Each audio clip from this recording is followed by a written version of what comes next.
קהל נכבד, ערב טוב לכולם. אנחנו מבקשים מכם להתיישב במקומות, כי אנחנו רוצים להתחיל את התוכנית. תודה.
אורחים נכבדים, חברים יקרים, אנחנו מתחילים את אירוע גלה מיד. אנא תפסו את מקומכם והשקיטו את מכשירי הטלפון הניידים. שימו לב, האירוע מתנהל בעברית ובאנגלית ומלווה כולו בתרגום סימולטני. אם טרם הצטיידתם באוזניות, זה הזמן לגשת במהרה לעמדת הקבלה בכניסה לאולם, ורק לא לשכוח להחזירן בסוף. אז גשו בבקשה לקחת אוזניות, אם אתם מתקשים באחת השפות, אנחנו מיד מתחילים. Ladies and gentlemen, dear friends, we're about to begin the special gala event. Please take your seats and kindly silent your mobile phones. Please note, this evening will be held mostly in Hebrew, so if you would like to enjoy the simultaneous translation, please make sure you have the headphones or pick them up at the desk at the entrance right now. We take off in a moment.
ערב טוב, קהל נכבד, חברים יקרים של מרכז שטיינזלץ מהארץ ומרחבי העולם. את האירוע פתחו הנגנים שמואל אלוש והלל אהרון עטיה, תלמידי הרב עדין אבן ישראל שטיינזלץ, שילוו אותנו במהלך הערב. וכעת אני מתכבד עד מאוד לפתוח כאן בירושלים את ערב הגלה בסימן ממשיכים את דרכו של הרב עדין אבן ישראל שטיינזלץ, זכר צדיק לברכה. אבל מה הייתה דרכו? לאן חתר הרב? בעבור איזה חזון הקדיש את זמנו ומרצו? כך אמר הרב בעצמו: אני מקדיש את חיי לפתוח מחדש את עולם התורה בפני כל יהודי ויהודי, ובעיקר בפני אותם יהודים שאינם מגיעים ללמוד בעצמם, שאינם מגיעים לבית הכנסת ואף לא לכל מקום יהודי אחר. לכן להמשיך את דרכו של הרב פירושו להביא את עולם התורה, עולם היהדות, לכל יהודי ויהודי. וזאת ניתן לעשות היום בזכות הטכנולוגיה. הערב אנחנו מתכנסים תחת הכותרת ידע יהודי בעידן הדיגיטלי. ובזכות העידן הדיגיטלי אנחנו מחוברים כעת אל 4 קצוות תבל, כדי לציין את מפעל חייו מעורר ההשראה של הרב, ולהיות שותפים לעשייה, ליצירה ולהמשך העמקת הידע היהודי. אלפי ידידי המרכז מקהילות רבות צופים בנו עכשיו בשידור ישיר, וזה הזמן לומר גם ערב טוב לחברים ברומא, פריז, לונדון ודובאי.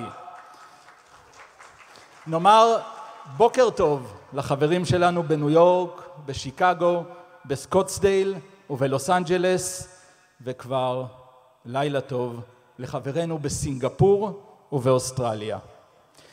הערב אנחנו מציינים בהתרגשות את העובדה שלאחר 12 שנות עבודה יצא לאור המשנה המבוארת בעברית של הרב.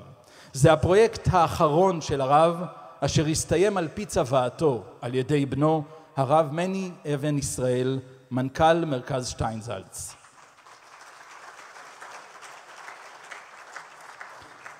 אכן מרגש, כי פרויקט המשנה כולל את ביאורו של הרב הדין ומומחים מתחום הזואולוגיה, אסטרונומיה, חקלאות ועוד הרבה תחומים, והוא כולל גם מאות תמונות להמחשה ויזואלית.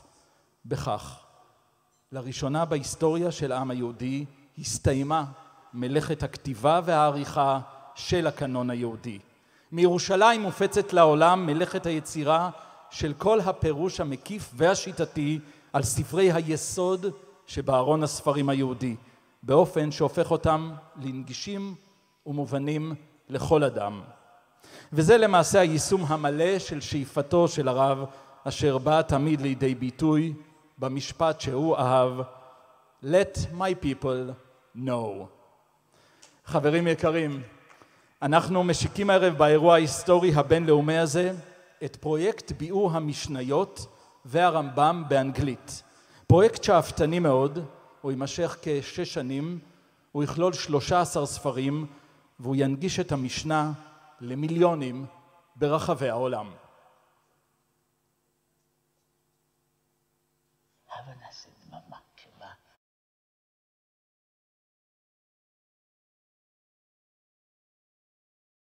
הבה נעשה דממה שבה אני אשמע כמה שפחות, ומה שאני רוצה שישמע זה האם אתה שומע קצת באברהם אבינו? האם אתה שומע קצת משהו האחל אמנו? זה מה שאני רוצה לעשות.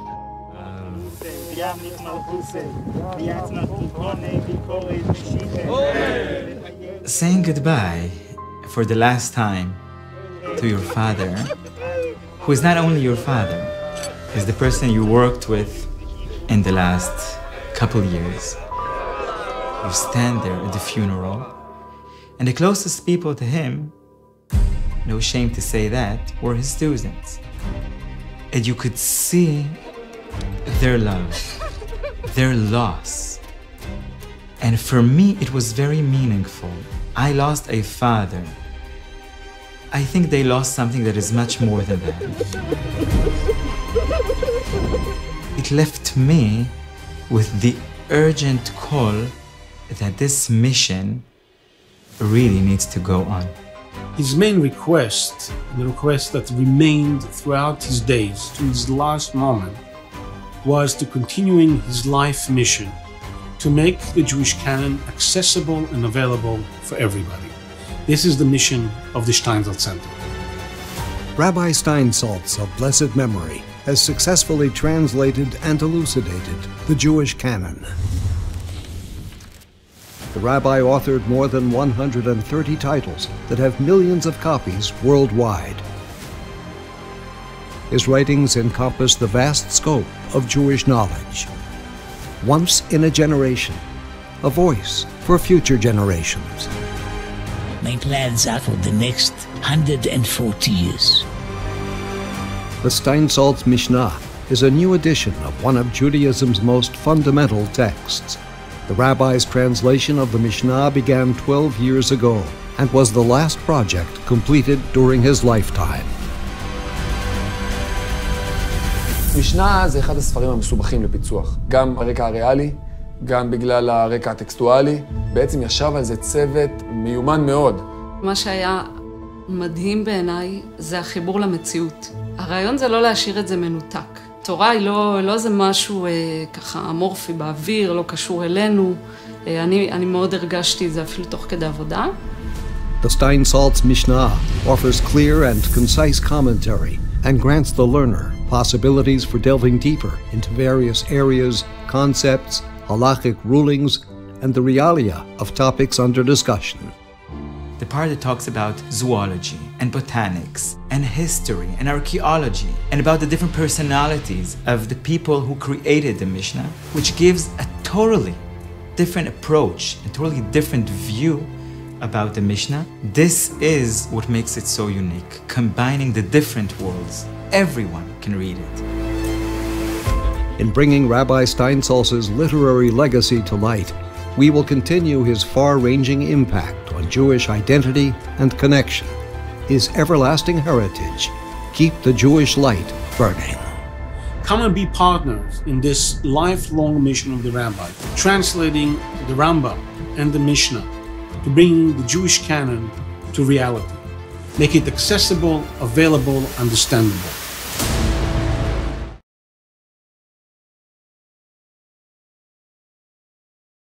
את המשנה. אני מבקש שתקומו לרגע כדי שנוכל להכיר ולהודות לכם. העורך הראשי יוני אליאב, איפה אתה יוני? קום, לא להתבייש, וכל הצוות יכול לקום. מנהל הפרויקט המחיה אבן ישראל, וכל הצוות, בואו נראה אתכם רגע כדי שנוכל להודות לכם.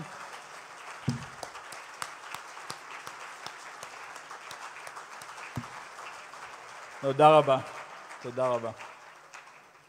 ועכשיו, כאשר אנחנו יודעים לשם מה התכנסנו, נצא לדרך. אני מתכבד להזמין את ראשון הדוברים, הוא מוכר לכולנו, בזכות תפקודו המצוין כשגריר ישראל בארצות הברית, אבל הוא מוכר פחות כמי שהיה מקורב מאוד לרב, והרב אהב והעריך אותו עד מאוד, השגריר רון דרמר. בבקשה.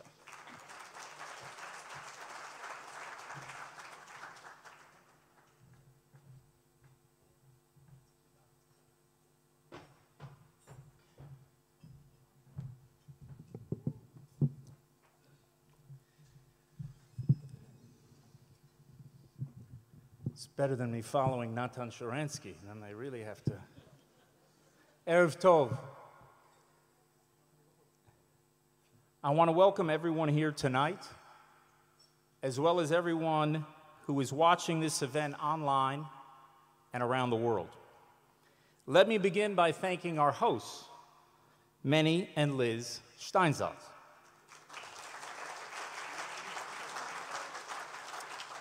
In the virtual world, Menny is in charge.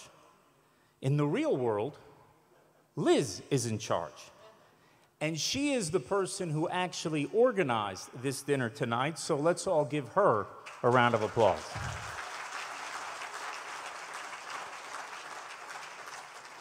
As for Menny, being the son of a great man is both a blessing and a burden. A blessing because what others encounter infrequently and superficially, a son encounters routinely and intimately. A burden because expectations to follow in the path of a great man rests most heavily on the shoulders of a son. But Menny's challenge is even greater because the Rav was more than a great man. He was a giant whose towering scholarship will cast a shadow for generations to come. And in the long history of our people, only a handful of the sons of our giants were able to live up to the high expectations placed on them. The key to success, it seems to me, is not to try to take the Father's place. It's to try to continue the Father's mission. Menny, tonight you take one step closer with your brother to fulfilling that mission, to spread Jewish knowledge farther, wider, and deeper than ever. And for that, all of the Rav's admirers and students owe you a profound debt of gratitude.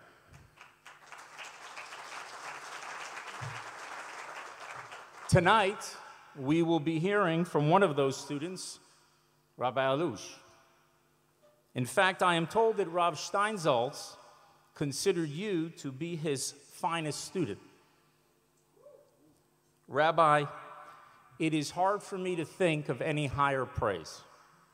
And I know with that praise comes a profound responsibility that you take seriously to continue the Rav's remarkable legacy. Speaking of legacy and great rabbis, I also want to recognize the Rashi of Israeli politics, who will be with us here tonight, the incomparable Amit Segal. Is he in the room? Did he make it in the room yet? It's 8 o'clock. He's on live. Well, ladies and gentlemen, tonight we are in for a real treat. You see, Amit will attempt to do something he has never done before. For a few minutes, he will try to put down his cell phone and focus only on speaking to us. Believe me, it's harder for me to do that than it is for him to explain how Israel's broken political system will somehow defy the laws of mathematics and extract itself from a seemingly endless loop of elections. I got to tell you, it's one thing to see Amit looking constantly down at his cell phone on live television. It is another to see his avatar swiping his phone during a virtual learning session in the metaverse that I think that we're going to see a little bit later. Truth is, even with half his brain focused elsewhere, Amit Segal is as sharp as anyone in Israel. So I look forward to listening to what he has to say when all of his attention is focused on discussing how to expand Jewish knowledge in the digital age. And last, but certainly not least, I want to recognize Jordana Cutler, my former colleague in the Prime Minister's office in Israel and in the Israeli embassy in Washington. In the more than 15 years that I have known Jordana, she has always brought her unique combination of smarts, creativity, and drive to grapple with any issue. As Facebook Israel's head of government relations, Jordana is the only real expert here tonight. And I'm confident that she will enlighten us as few people can on both the challenges and the opportunities that the metaverse pose to the Jewish future. As for me, I'm honored to be part of this event. I first met Rav Steinsaltz 27 years ago when I was the president of a student society at Oxford University. We were hosting a debate between the Rav and Richard Dawkins, the world-renowned atheist, on whether God exists. It was a good debate. I think God won.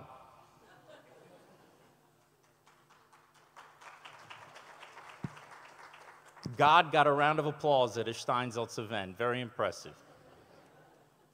I don't remember actually anything about the debate that night, but I do remember my meeting with the Rav as if it were yesterday. I remember his unassuming manner, his insatiable curiosity, those piercing blue eyes, and his singular sense of humor. I had the honor of introducing the Rav before the debate. I said that night that if a teacher is measured by how much knowledge they spread and how many students they have, Rav Steinsaltz is surely the greatest teacher of our generation. Back then, his Herculean effort to translate and write a commentary on the Talmud had already opened up the gates of knowledge to hundreds of thousands of Jews. But that was only the beginning.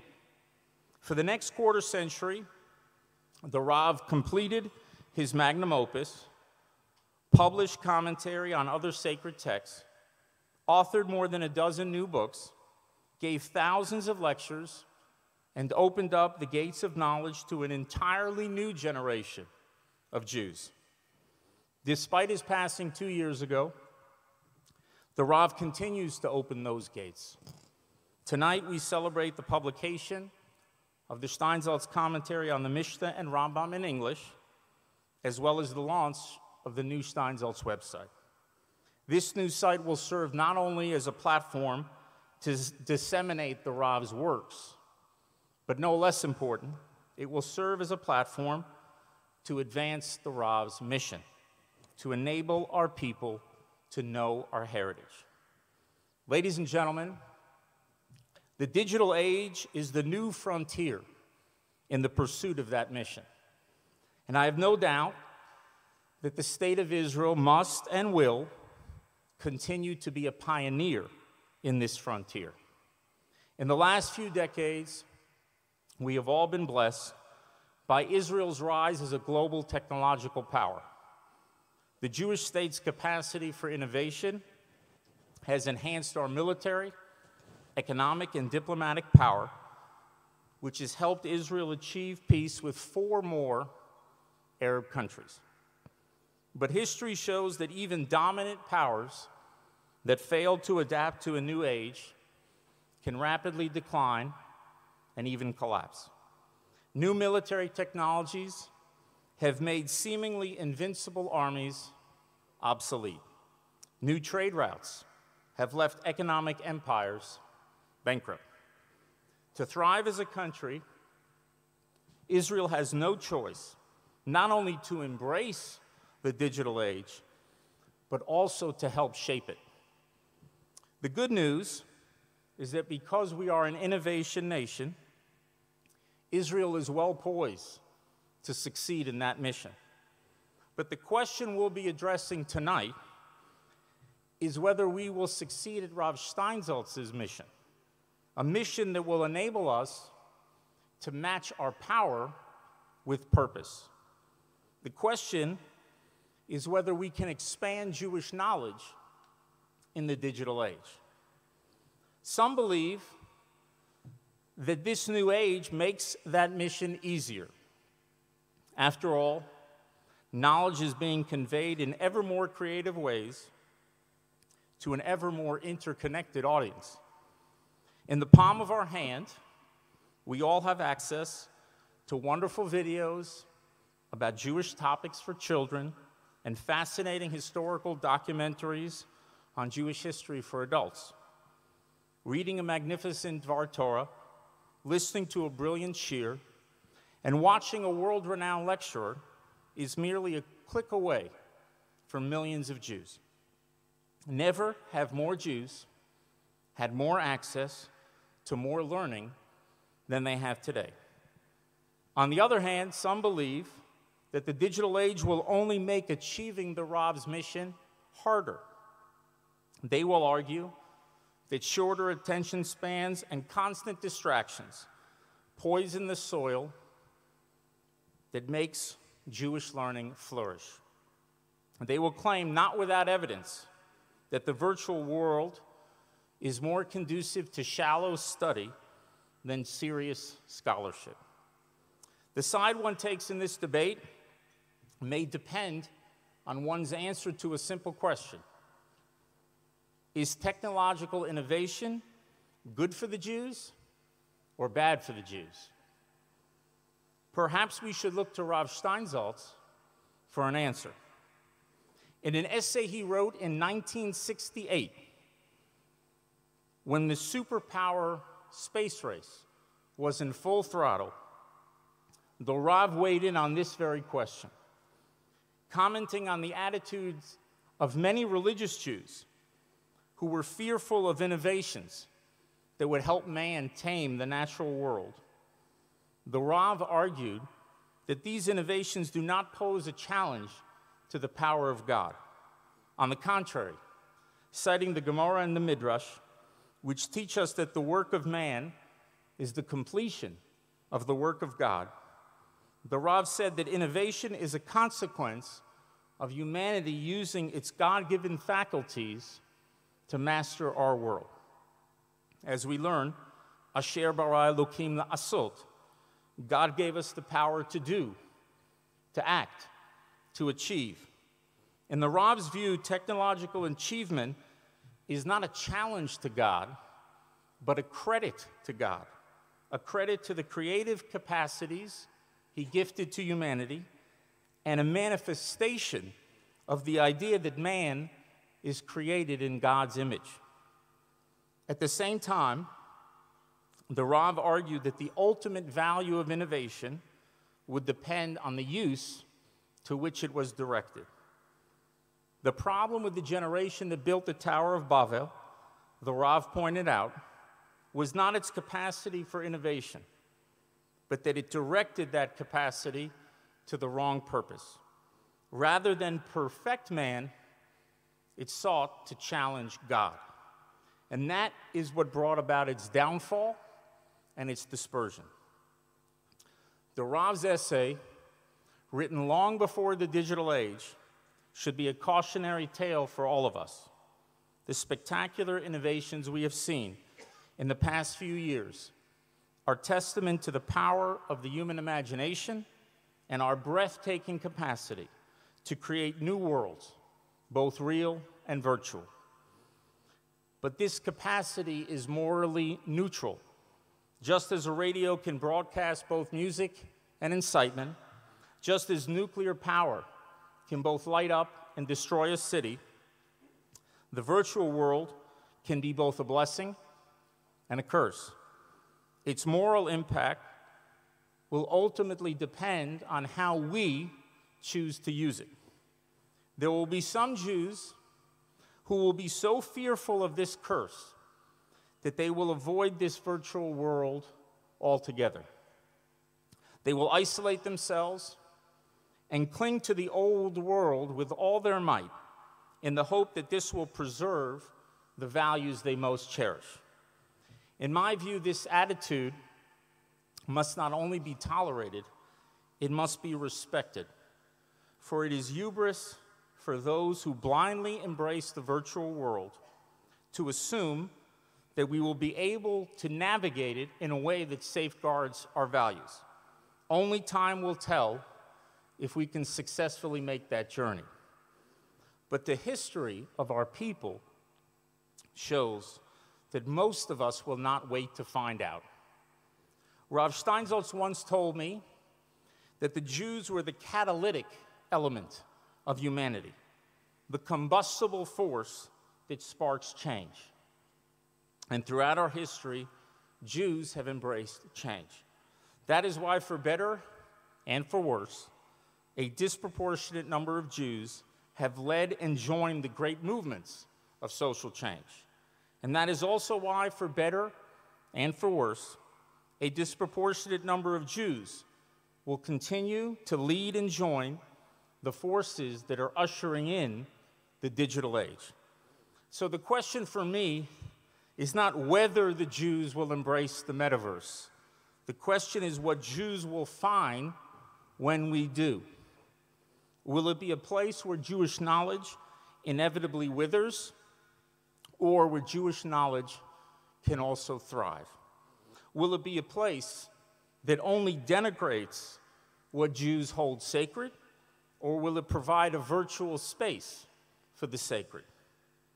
I think the answer will ultimately depend on whether among the pioneers of this digital age, there will be people for whom the Jewish future matters. For Rav Steinsaltz, that future depended on Jewish knowledge. He understood that all it takes is for one generation to stop teaching, or for one generation to stop learning, to sever the chain that connects us straight back to Sinai. That is why he dedicated his life to expanding Jewish knowledge, to letting his people know.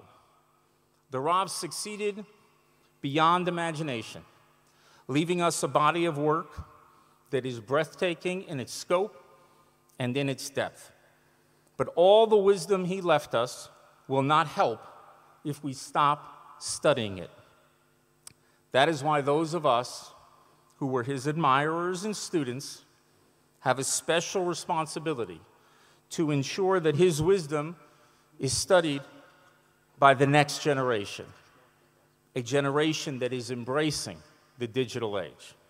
Ladies and gentlemen, these are days of introspection where we are supposed to rededicate ourselves to the things that are most important. Tonight, let us rededicate ourselves to the Rav's sacred mission. Whether in the real or virtual world, whether in Israel or in the diaspora, whether in Hebrew, in English, or in any language Jews use to study around the world, let us ensure that our people continue to learn, continue to thrive, and continue to transform our world. Gmar Chatima Tova.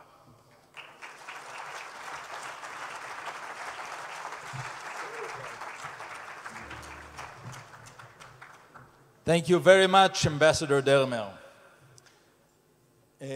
זה נראה שכבר חצי שעה אנחנו יושבים כאן בלי לאכול שום דבר, אז נגיש עכשיו את המנה הראשונה בתיאבון.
יותר נמוך.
kindly take your seats. We are continuing the program. Thank you.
ואתה אלוהינו, אנו בניך, ואתה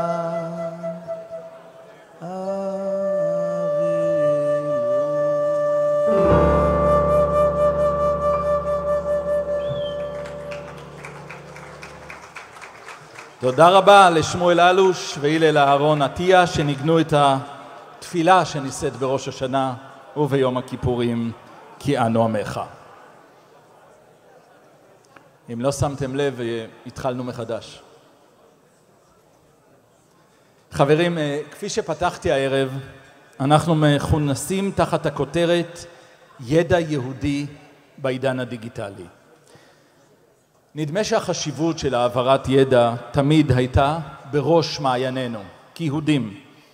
הרי אלפי שנים לפני העידן הדיגיטלי, בוודאי לפני עידן הדפוס, העברנו את הידע בכל דרך שיכולנו, מאב לבן, מאם לביתה.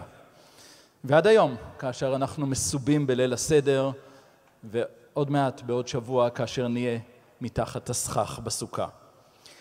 אבל העידן הדיגיטלי מאפשר לנו להעביר יותר ידע, ליותר אנשים, ביותר מקומות, ואולי הכי חשוב, באופן מדויק הרבה יותר. ומרכז שטיינזלץ הוא נושא הדגל. Grant me, my God, the fortitude to remove the imaginary partition between the Torah and your world. I will then contemplate your Torah and see it in your world. I will then contemplate your world and see it in your Torah. My father approached me and asked me to come to work for him. His main request, and the request that remained throughout his days to his last moment, was to continuing his life mission. This mission has extra meaning since Rabbi Steinsaltz's passing, leaving the Steinsaltz Center with the monumental task of preserving the rabbi's legacy while furthering his vision for future generations. Change is something which Rav Steinsaltz himself would always embrace. He was one of the first people in the Jewish world to work with a computer. He always considered the medium as a means. The new Steinsaltz web portal is one of the groundbreaking steps in Jewish knowledge. Now people get their knowledge online. And for the first time, now you're going to be able to get all of Rav Steinsaltz's works in one place. The Steinsaltz digital portal will provide unlimited access for educators and students. Scholars will be able to cross-reference ideas and terms from early biblical usage through later Jewish sources. But as we work on it, right now everybody have the opportunity to download our own app that has over 9 different cycles of daily learning. היא כלי נהדר לידע, היא כלי נהדר לפתח את האוריינטציה של התלמידים גם בתוך ארון הספרים היהודי וגם בתוך הריאליה וגם בתוך הביוגרפיות של התנאים והאמוראים. היא באמת, היא כלי לימוד ראשון במעלה. The app is as convenient as using social media. And after a few times of using it, it really became a habit for me. Torah, it should be something that you live in. אפילו אני מתווכחת עם מישהו על אחד הפסוקים, וזה אני פשוט מוציאה את הטלפון, בודקת הכי פשוט, הכי מהר. It really brings the entire ancient knowledge and the entire Jewish body of knowledge. You have the Tanakh, you have the Mishnah, Rambam, Tanya, Gemara, of course. All of it with my father's commentaries, and it's all in the palm of your hand. The archive database will provide free access to Jewish knowledge, echoing the rabbi's wish. Let my people know. Thousands of lectures, lessons, pictures, and correspondence previously unpublished, given by the rabbi over decades, will be available and accessible online. It's the most important thing. That's what he wanted, that's what he asked for me, because this is nothing to do with him. This is about Jewish people. The materials that we have here that were never exposed or published can make a tremendous impact, and it's our job to make sure that they do. This outstanding web platform and its connected app are the future of the Steinsaltz Center in Jewish learning worldwide. And I hope that everybody here tonight will support this enormously important project to spread learning and to ensure that the next generation, the online generation, will have access to that, because it's critical for the Jewish future that we remain a people who learn. We learn, therefore we are. Rabbi Steinsaltz's legacy is a beacon for the Jewish people, as individuals, as a nation. In his will, he wrote for his descendants, "Strive to become acquainted with the world, without fear, but with only the goal of illuminating it with the light of your life." Amen.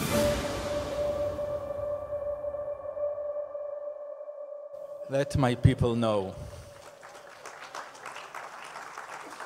ועכשיו צפוי לנו פאנל מרתק על העברת ידע יהודי בעולם הדיגיטלי. אני מתכבד להזמין לבמה את מי שכידוע לכם ממשיך בכל יום לממש את חזונו של הרב עדין אבן ישראל שטיינזלץ, מנכ"ל המרכז ובנו של הרב, אשר ביחד עם צוות המרכז מוביל מהפכה, לא פחות, מהפכה בתחום של הידע היהודי, הרב מני אבן ישראל.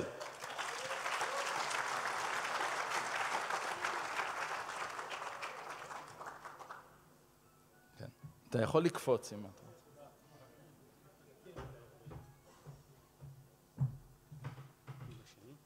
זה המקום שלך.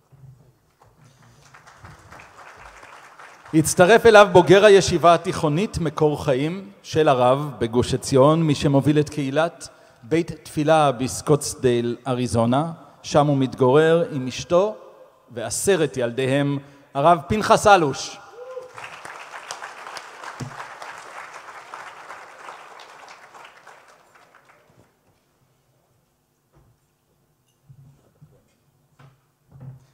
ואני שמח להזמין את האחראית למדיניות ציבורית של ישראל, למדיניות הציבורית של ישראל והתפוצות היהודיות בחברת מטא, שאתם מכירים בשמה הקודם, פייסבוק, ג'ורדנה קטלר.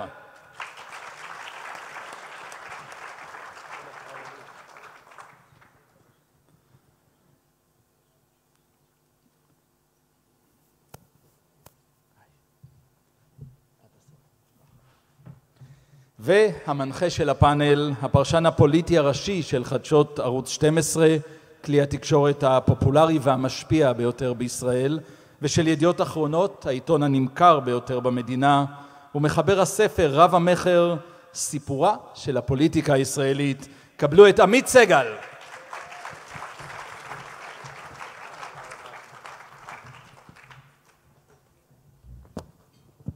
ערב טוב. קודם כל אני חייב להגיד שאני מתרגש להיות פה, בתור מי שלא התקבל למקור חיים. אני מרגיש שזה סגירת מעגל. אמרו לי שאני הולך בתלם מדי, אז אולי זה היה נכון. עוד מעט כל אחד יספר פה על חוויות אישיות, אבל יש פה ספר שעוד לא יצא באופן רשמי, הספר הביוגרפי של נתניהו. אז לפני שנעבור לחוויות שלכם, אני חשבתי שאני אקרא לכם, אני יודע שאסור, אגב, לפי ההוצאה האמריקאית, הם דורשים שלא יקראו אף קטע, זה ממש הפרה של האמברגו, אז אני מקווה שלא תספרו לאף אחד. וכך כותב נתניהו, הוא אומר כך, ב-2003 התיידדתי עם הרב הדין שטיינזלץ, מלומד גדול שתרגם את התלמוד לעברית מודרנית וכתב לו פירוש מבריק. היה לי העונג לפגוש אותו מספר פעמים בביתו המקסים שברחוב אגרון בירושלים, וללמוד יחד עמו פרקים מן הטקסט העתיק הזה שנראה לי תמיד אקטואלי. היו אלו מפגשים בין שכנים ותיקים, אף ששטיינזלץ היה מבוגר ממני בכמה שנים, התברר ששנינו גדלנו באותה שכונה חילונית בירושלים במרחק 100 מטרים זה מזה. שיחותינו הקיפו עולם ומלואו, הוא שגילה את הדת בשנות ה-10 לחייו, טיבל את דבריו בהומור ובהתייחסויות מקוריות להיסטוריה, תיאולוגיה, ארכיאולוגיה ופילולוגיה. פעם אחת התגלעו בינינו חילוקי דעות על פרטי אירוע היסטורי מסוים, הרב שטיינזלץ הציע פתרון, שאל את אביך. מלומדים גדולים, הוא כותב, בדרך כלל מכירים זה במומחיותו של זה. מה שמאפיין אותם זו סקרנות אינטלקטואלית בלתי נלאית שלך לא נס עם השנים. אז זה מה שהזיכרון האישי של נתניהו. אני אבקש מכל אחד מכם, רק הערה כללית קצרה, מסיבות טכניות, כל אחד פה ידבר בשפה שהוא יותר מרגיש איתה בנוח, אז ג'ורדנה תדבר בעברית, הרב אלוש ידבר באנגלית ומני ידבר בארמית. נתחיל איתך, יש לך איזושהי חוויה שאתה זוכר מהרב שטיינזלץ? אתה יכול לגרד איזה משהו? משהו ממש, אתה יודע, מה שעולה לראש. יש לי חוויות אמורפיות, כל מיני אנשים באים ומספרים לי סיפורים על אבא שלי, כל מיני דברים שקשורים אליי כמובן, שאין להם שום קשר למציאות, אבל בסדר. אני חושב שזה זיכרון שאני חוזר עליו, אני חושב שהוא זיכרון שעיצב ברמה מסוימת את הדרך שלי ואת החוויה שלי. היה זיכרון שבעצם חזר על עצמו, שזה הדבר האידיאלי, זה לא זיכרון של פעם אחת, הוא חוזר על עצמו. כנראה באופן גנטי, אני לא ישן מספיק, כנראה זה גם אשמת אבא שלי, והייתי קם ב2 בלילה, 3 בלילה, בתור ילד, בתור נער צעיר, והייתי הולך מחדר השינה שלי למטבח. בית שלנו הוא כמו מנהרה של הוביטס, ממש, זה כאילו, ממש נראה ככה, והייתי הולך מצד אחד לצד שני. באמצע הדרך יש את החדר אורחים, סלון, שם אבא היה יושב, קבוע בלילות, נגיד זה היה 2-3 בלילה, יש ספר שחור גדול פתוח, קרי גמרא, מצד אחד, הפייפ הנצחי יושב באמצע, ובצד ימין יש ספר מדע בדיוני. לפעמים אייזק אזימוב, לפעמים דברים אחרים, תלוי שהיה קרוב משפחה. אייזק אזימוב קרוב משפחה, כן? נולד 60 קילומטר מאשר שאר המשפחה, אבל בסדר, לא נריב איתו. הזיכרון הזה השפיע עליי מאוד, כי התפיסה הזאת, גם נדבר על זה אחר כך, התפיסה הזאת שהידע והלימוד, יש להם גם צדדים לא כל כך רציניים. אפשר ללמוד מדע בדיוני, והוא מאוד חשב שהמדע בדיוני והרעיונות שלו, דברים שיכולים לקדם אותנו לעתיד ולהמשך. טוב, אמרת שאני אדבר באנגלית, אז בשמחה, כי אני יודע שיש כמה אנשים מהקהילה שלי פה בזום, אבל כשאתה שואל את השאלה כמה וכמה חוויות צפות, so I'm going to say maybe just 3 of them if I'm allowed, 3 מהם. חוויה אחת שהייתה קצת משונה, הייתי נוסע לרב, שכחתי, נעבור לאנגלית. I would go and visit the rabbi whenever he came to America, whether he was in New York, in Memphis, in San Francisco, just to be with him.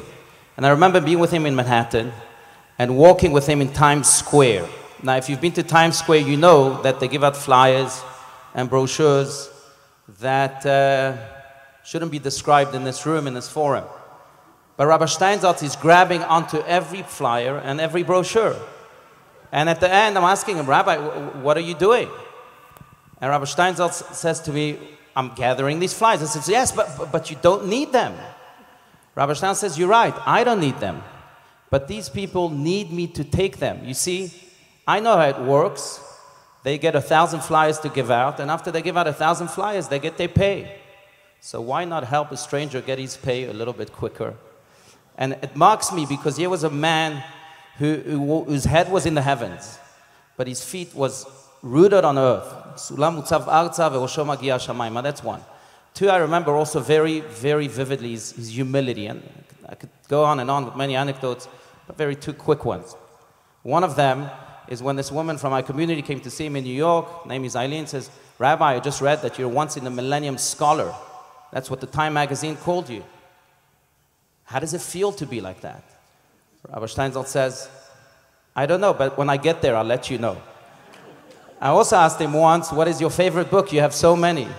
And he answered so brilliantly, the next one, knowing that he always has room to grow. But maybe the most striking memory, and I'll end with this, is I'll never forget that day on June 30th, 2014. I happened to be with the rabbi in New York. When my phone rang in the car, he was there next to me, there was no one else in the car, it was my brother, who came to share with me terrible news, that the 3 boys that were kidnapped just 3 weeks earlier had been found murdered in some field outside of Hebron. Now, 2 of these boys studied in Mekor Chaim, and I was wondering, should I share this news with the rabbi, should I not? I had to. Rabbi Steinsaltz was silent. His silence was deafening. Then he started to cry. And he started to quote the verse, Ura lama tishan havaya. Wake up, God, why are you sleeping? And then we spoke about death, and we spoke about the afterlife. And he goes on to say, so typically of Rabbi Steinsaltz going in all sorts of different avenues of thought, he says, you know, they say that there are angels in heaven. They also say that these angels have wings. Isn't that a pretty image, an angel with a wing? But I'll tell you what's prettier. A human being with wings. And that's what I try to do. To give people wings so that they too can fly, grow, and soar to the heavens. So I think it would behoove us to remind ourselves of that memory because the Rabbi Steinsaltz wanted us to have wings, but he also wanted us to give other people wings. And that's what we need to do really to honor the rabbi because surely the world will be much prettier then. אז אני פגשתי את הרב רק 3 פעמים, פעמיים בפורים, אחרי כבר, כשהוא כבר לא היה במצב בריאותי טוב, הוא לא דיבר. אבל קריאת מגילה, למי שמכיר, זה חוויה יוצאת דופן אצל שטיינזלץ, ושתי חוויות שאני הפגשתי בהן, אחת זה בתור אח של תלמיד מקור חיים, אולי אתה זוכר את החוויה הזו, כי אח שלי למד שנה מתחתיך, במקור חיים, וזה היה שהוחלט בישיבת מקור חיים, שעוד הייתה אז ברחוב מקור חיים, נכון?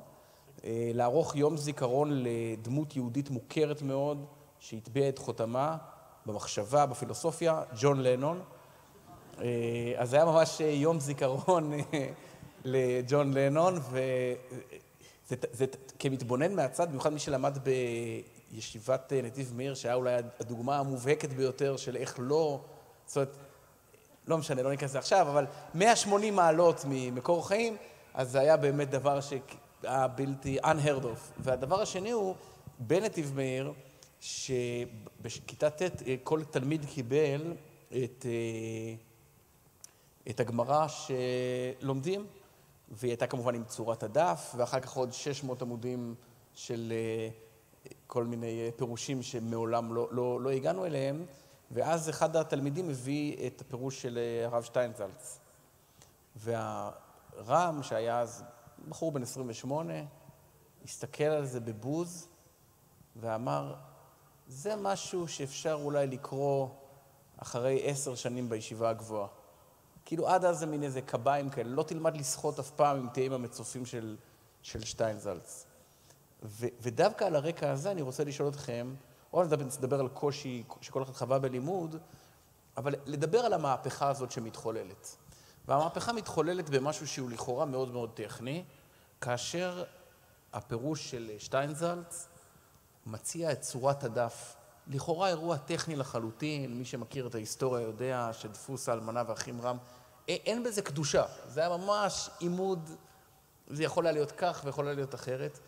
אבל אני אשמח לשמוע את ההתייחסות של כל אחד מכם, וזה אולי יוביל אותנו אחר כך לשאלות על הדיגיטציה והעתיד של הלימוד.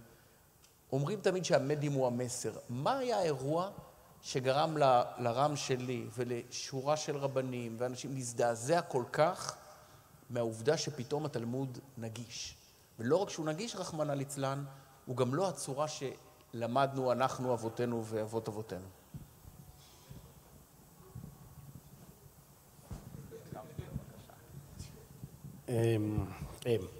זה נושא רגיש, אבל אני רוצה להתחיל לענות על הסיפור הזה. רגיש מדי? לא הייתי צריך לענות? לא, רגיש, בסדר גמור, אני 60%. לפני כמה זמן נפגשתי עם אינדיבידואל, והוא סיפר את הסיפור הבא. הוא סיפר שהוא, ברוך השם, הילדים שלו התחתנו, הוא מאוד שמח בזה שהילדים שלו התחתנו, והוא סיפר לי את הסיפור, שהוא מחזיק את הבן שלו, את הנכד שלו, הראשון, מחזיק אותו על הברכיים, והוא מחזיק אותו מול מראה. האבא של אותו נכד מזדעזע קשות, ואומר לו, אסור לעשות את זה, אסור לשים ילד בלי שיניים מול המראה. למה? כי ככה כתוב בגמרא. עכשיו, תקשיבו, אני לא יודע מספיק, הלכתי, בדקתי עם הרב גוגל, גם הוא אמר, אין כזה דבר בגמרא. הלכתי, חיפשתי מקור, משהו, מצאתי. זה מנהג פגני מבערך 180 לספירה, שהקהילה הנוצרית של, אני לא זוכר איזה עיר, טענה שאם לילד אין שיניים, המראה תיקח לו את הנשמה. ואז הבנתי איפה העולם נמצא. לא מספיק שיש לנו 613 מצוות, שכל אחת מהן רחבה כמיני ים, יש לנו איזשהו וורט, רעיון, קצת בעייתי מבחינתי, לקחת כל מיני שטיקים וטריקים ולעשות אותם קדושים. שבזמנו הייתה התעוררות, כמו שאתה קורא לה, נושא רגיש זה, על גבי צורת הדף. הרי ברור לכולם שהרעיון של צורת הדף במקור נועד לגרום לאנשים את היכולת לזכור את המיקום שלהם בתוך הגמרא. מי שראה, הגמרא שהרב היה משתמש בה בצעירותו, היא גמרא של 4 דפים. זו גמרא בדפוס ניו יורק, גמרא מאוד מאוד עבה, כל הש"ס בכרך אחד, 4 דפים. ונועד לזיכרון. אני חושב שאחת מהתופעות המוזרות ביותר הוא שאנחנו מקדשים לא רק את החול, מקדשים דברים שאין להם שום משמעות. ואחר כך לא רק שאנחנו מקדשים אותם, אנחנו עושים אותם ברמה מסוימת קודש קודשים. לא מזמן שמעתי שרצינו להוציא את הרמב"ם. אני באמת שמעתי אנשים שהתחילו להתלונן שאת הרמב"ם לא הוצאנו בצורת הדף. אני לא מבין מה אתה רוצה ממני. עכשיו, אני רוצה רק להזכיר פה, המטרה המרכזית של הטענה הייתה טענה פיננסית. המטרה הייתה לנסות לפגוע במפעל בכל צורה אפשרית. לצערי הרב, אני חושב שאבא מאוד שמח בסופו של דבר שנוצרו לו עוד מתחרים. אני זוכר שחזרתי לארץ אחרי כמה שנים, אמרתי לו, אתה יודע, אבא, היום יש עורכי דין, יש כל מיני אנשים, אפשר להתלונן על זה שמישהו פוגע לך בזכויות היצירה שלך. זה מותר. אז אמר לי, אני לא מבין אותך. כל המטרה שלשמה אנחנו עושים את המפעל הזה, זה כשאנשים ילמדו. מה לעשות שזה לא בספרים שלנו? העיקר שהם לומדים משהו.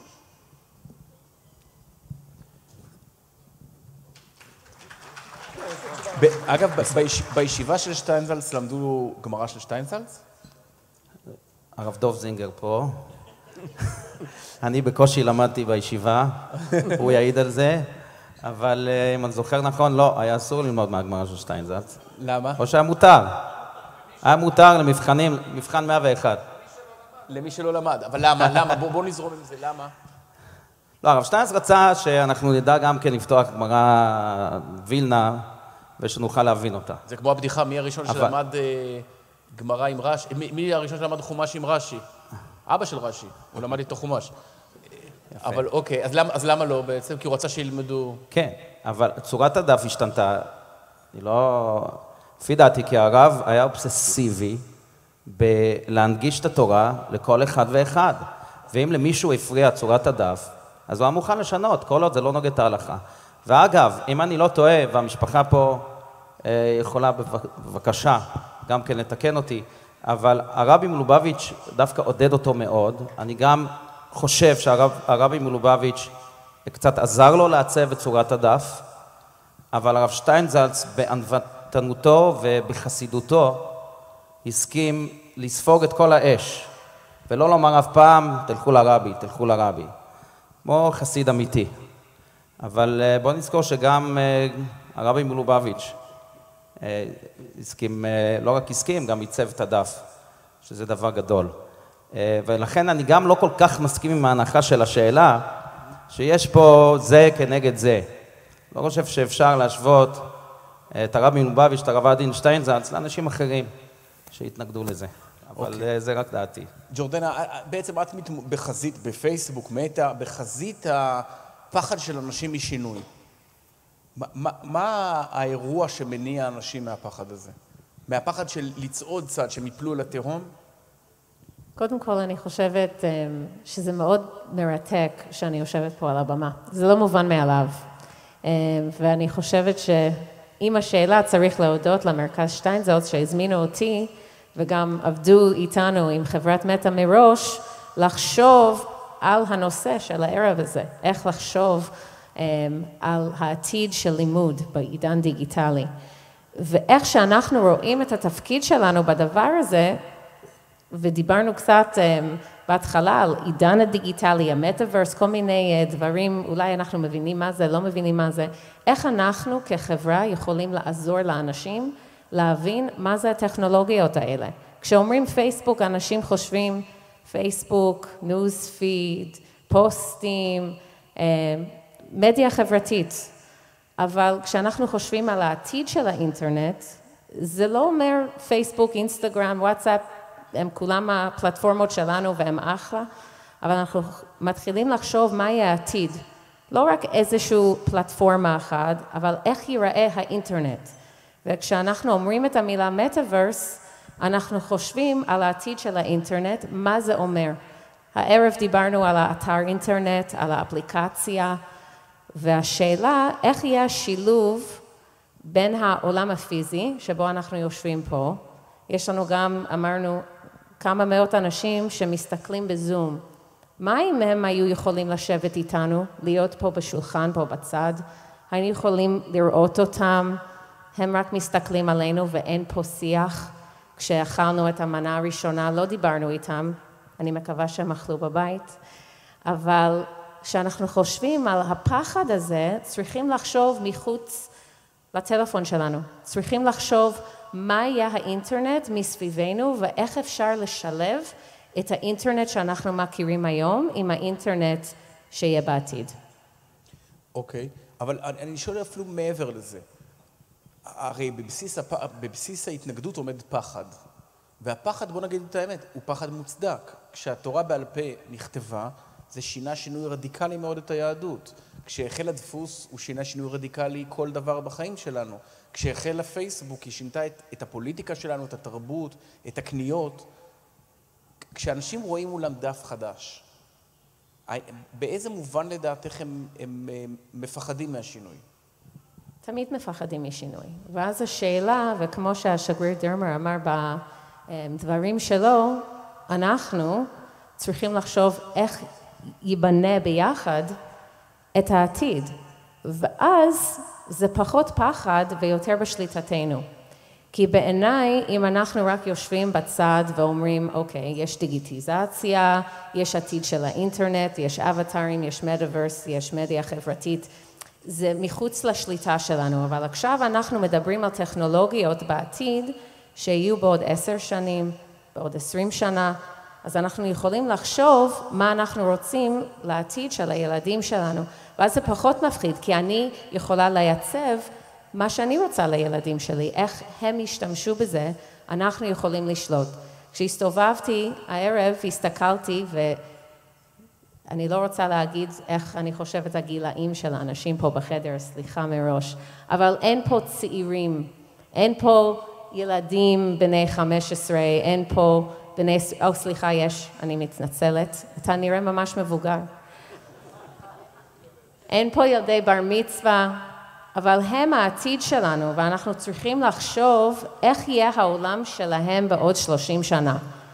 אז אני מבינה שזה אולי פחד, איך זה ייראה הדבר הזה, אבל כרגע אנחנו יכולים לשלוט באיך ייראה העתיד, וזה הסיבה שזה מאוד מרשים שחושבים היום, בערב הזה, לא רק על אתר אינטרנט ואפליקציה שמשנה את העולם היום, כי אנחנו מסתובבים היום עם טלפון.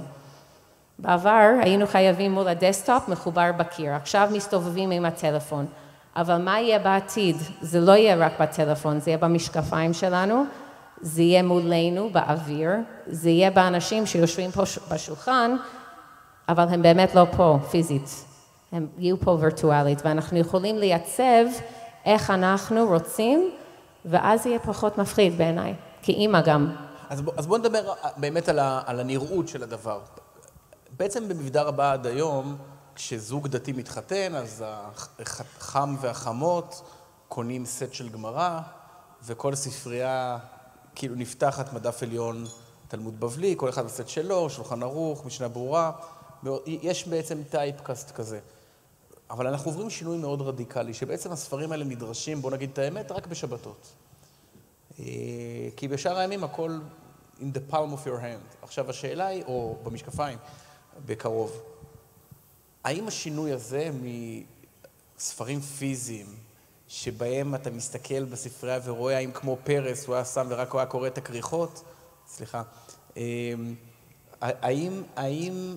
זאת אומרת, אתה בודק בגמרות, האם הן מספיק משומשות, נכון? כאילו, כדי לראות אם למדו מהם, או שמאז החתונה, רחמנא ליצלן, אף אחד לא פתח אותם, האם השינוי הזה לספרים פיזיים, לספרים דיגיטליים, גם ישנה את חוויית הלימוד?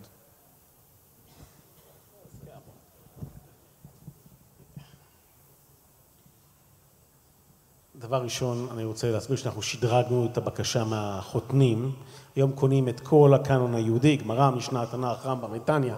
לפני זה בכלל אל תדבר עם החתן, זה פשוט לא... כמובן, רק דרך הוצאת קורן. כל דבר אחר פשוט לא זה. זה דבר ראשון. דבר שני, ברור לי שהחוויית המשתמש ביום חול היא עצומה. היום, שאני מחפש דבר תורה אזוטרי, פחות אזוטרי בשבת, או אני עובר על דף גמרא, אז זה נכון שהתלמוד שלנו מעניק מרחב יחסית מאוד גדול לאיפה שאפשר ללכת, אם זה דברים אזוטריים מצו זה או סוג אחר, אם זה זואולוגיה, מה שלא יהיה. כל מה שנמצא בריאליה. אני יכול לדעת מי היה המלמד הנכון, מי היה הרב הנכון, באיזו תקופה. היתרון ללמוד בימי חול הוא יתרון עצום. אני יכול לחבר גמרא, משנה, תנ"ך, רמב"ם וכו' וכו', וגם כתבים אחרים, כתבים פילוסופיים אחרים או כתבים תיאולוגיים אחרים, מכל צורה ומכל אופן, אני יכול לחבר אותם. בוודאי שיהיה לזה השפעה. אני גם רוצה להגיד עוד משהו שאולי יותר אני לא בטוח כמה זמן זה ייקח עד שלימוד למטרת קודש בשבת יהיה מותר בספר דיגיטלי בתוך בית הכנסת תחת הרשאת הרבנים החשובים הקדושים המהוללים. באופן עקרוני, שוב פעם, אני אתן קרדיט לבן דוד שלי. אם היית עכשיו בטלוויזיה היה כותרת למטה. כן, בקרוב. לכן אין. כן. אני רוצה לקראת לבן דוד, יש לנו, הבן דוד כמו שדיברנו אותו קודם, אייזק אזימוב, אז הוא באחד מהספרים שלו, בסדרה המפורסמת שלו, The Foundation, המוסד, לא אותו מוסד, מוסד איזה institution, הוא מדבר על הרעיון של ספר דיגיטלי אמיתי, שבו הספר הוא לא רק עמוד אחד, הוא לא רק כאילו דוגמה אחת, הוא מחזיק את כל הספרים שבעולם, ושאתה מדפדף בו, זה החידוש הגדול של הבן דוד, ההרגשה היא כמו ספר אמיתי. זה החידוש הגדול. שהמעבר של מדף לדף, המעבר מעמוד לעמוד, שאני חושב שזה חלק מהדברים שמרתיע אנשים, זה יהיה כמו חוויה אמיתית. ואני חושב שזה יהיה החידוש הגדול בעתיד, ואני מתאר לעצמי שמי שצריך להתעסק עם זה, אני מקווה שזה יהיה בזמני עוד, נוכל להתווכח על מה שצריך להתווכח, אבל בלא ספק, אני רואה בזה רק דברים טובים. אני רוצה להוסיף לזה, אני באמת חושב. English. English, all right, no problem. I really think. Okay, Japanese. So, I really think that it all depends, and this is the foundation of it all. And I think this is exactly where Rabbi Steinsaltz was going with the digital age. And that is that it all depends how you see yourself in the mirror. Do you see yourself just as a learner? I'm learning for me, for my good feelings, for people to see that my book is used, and therefore look what a Talmid Chacham I am? Or am I learning in order to teach? Alomed al menat lelamed, in the words of the Mishnah. Am I learning even more so, in order to then to spread these teachings onwards, to give people wings? If you are learning just for yourself, then yes, stay with the library and make it as big as possible. So when people walk into your home, they see, wow, here's a great scholar. But if you're learning really because of what Rabbi Steinsaltz wanted you to be, and that is a true emissary, not just to learn for yourself, but to take those same teachings and infect people with them as he would, that's the word he would use, then you need the digital age. The digital age really goes to places that none of us can go. I can tell you in Arizona, priests are learning the Torah because of the digital age. People that are in prison are learning the Torah because of the digital age. In prison, they don't let more than one book per prisoner. So you have that ability, as again, the Lubavitcher Rebbe would often say, that he would quote the words of the Mashiach, that he will come, and he coined a phrase, until there is no outside, more outside than this. That's how far we have to reach. And that can only be done indeed with the digital age. מה שמעניין, כאילו בשאלה, now I don't know what language to speak in. I was told Hebrew, now I should speak in English. English is fine. I'll do both. On this question specifically, I think when we're looking, again, at the combination of both the digital and the physical. You can have a book, a real book, in the digital world. You don't have to pick. And I think that that's where we have to make the switch. It's not one or the other. It can be both. You can have a book that you learn on Shabbat, going back to the beginning of the question, that you know much better because of what you did digitally before you sit and read the book. And we talk about this in a little bit as well, but that the things that we do in the digital spaces can enhance the world that we have, whether it be on Chagim or Shabbat. And I think this goes to the heart of the question. We don't have to pick between the digital and the books, the physical ones. We can have both, and they mashlim one the other. אבל במובן המהותי אני רוצה לשאול אותך, מה זה ישנה בעולם שבו הכל דיגיטלי? זה הרי ממש מעבר שווה ערך למעבר מתורה שבעל פה לתורה שבכתב, או מכתיבת התורה שבעל פה. שוב, אני באמת מאמין שאני אספר עוד סיפור. לפני כמה שנים, אולי זה 20 שנה, הוציאו באיזושהי מדינה, שלא נזכיר את שמה כרגע, הוציאו לראשונה חומש עם רש"י, בתרגום לשפה המקומית. מי צעק הכי הרבה? הרבנים.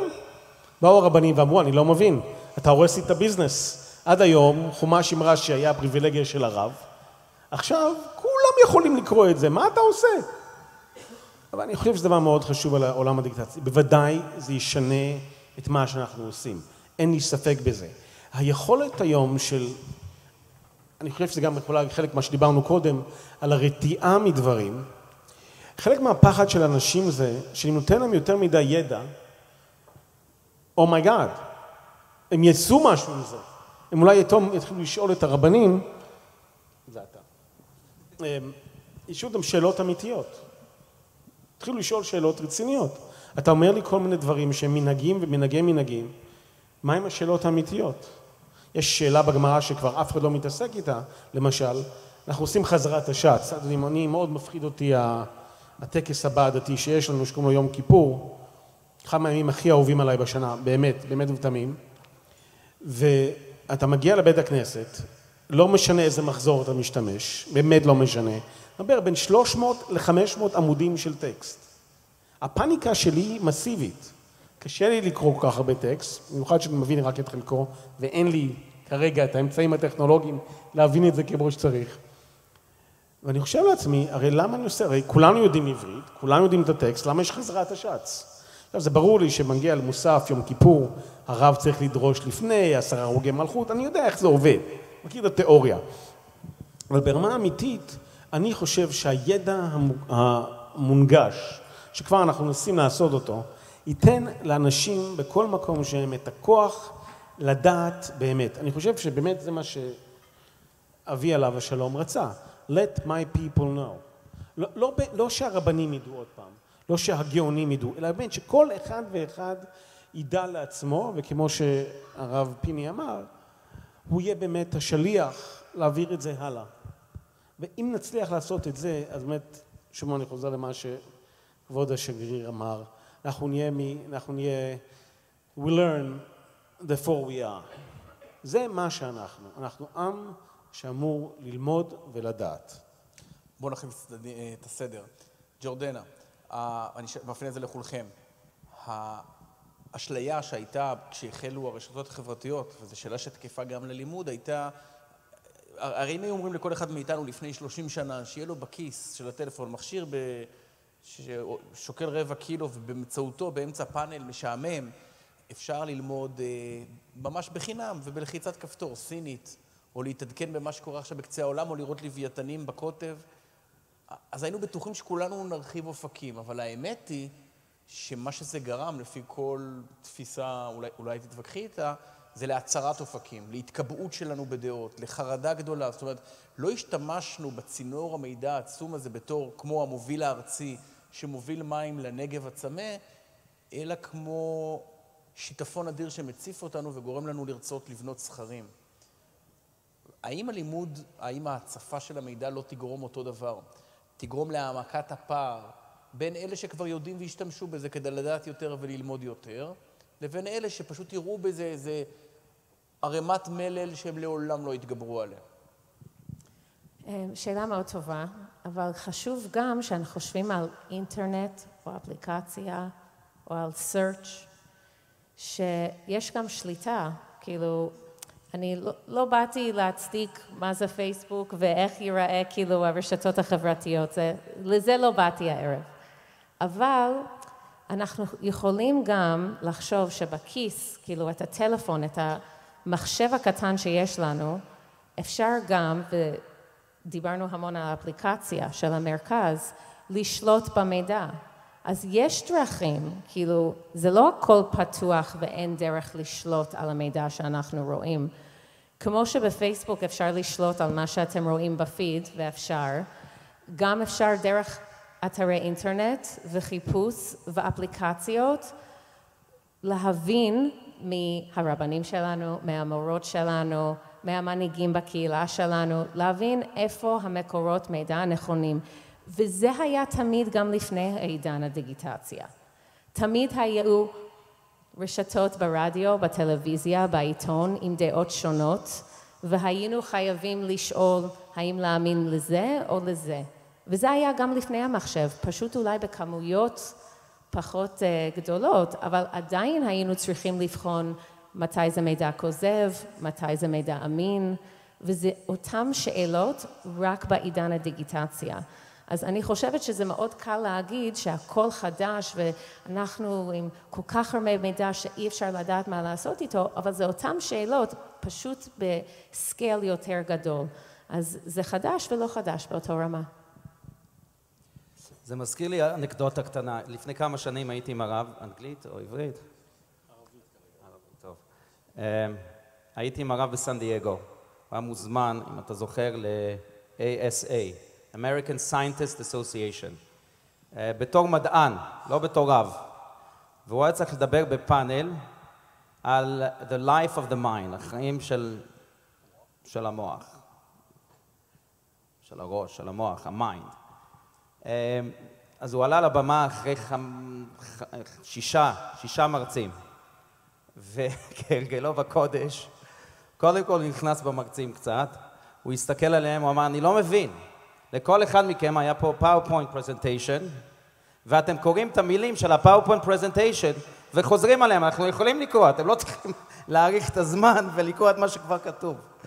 אבל אז הוא הגיע לנושא הזה בדיוק, שיש כאן בעיה ב-the life of the mind, שכשהמיינד צובר מידע, אם הוא לא חכם מספיק, זה יכול להיות באמת מאוד מסוכן. ולכן צריך את הבינה כדי לדעת איך להשתמש במידע הזה. אבל הוא גם אמר שזה קצת נכון, אבל לא כל כך נכון לתורה עצמה, למידע של התורה.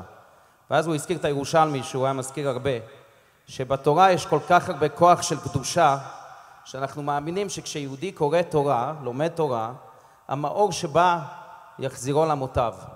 התורה עצמה מדליקה את הנשמה, מחיית הנשמה.